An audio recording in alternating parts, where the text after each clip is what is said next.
If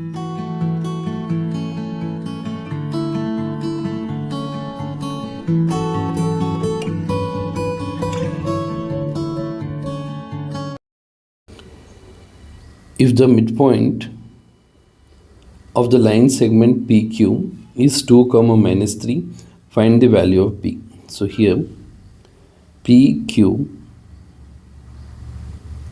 so P value is 6 comma B minus 2, Q value is minus 2 comma 4, and the midpoint, I'll name it as M, is given as 2 comma minus 3.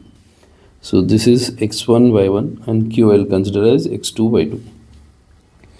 Midpoint formula, x1 plus x2 by 2 and comma y1 plus y2 by 2.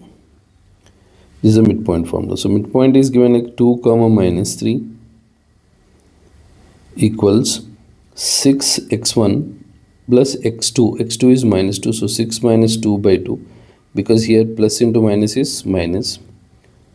y1 is b minus 2 plus y2 is 4 by 2. So 2 comma minus 3, 6 minus 2 is 4, 4 by 2. b minus 2 plus 4 is plus 2 by 2. 2 comma minus 3 equals 4 by 2 is 2 and b plus 2 by 2. See, abscissa already they are equal, 2 equals 2. Now I need to find b, so I'll equate ordinate with ordinate. So here minus 3 equals b plus 2 by 2. If I'll cross multiply, minus 6 equals b plus 2. Minus 6, if I'll get transpose, or if I'll transpose, I'll get minus 2. So minus 8 equals b. Therefore, the value of b is minus 8.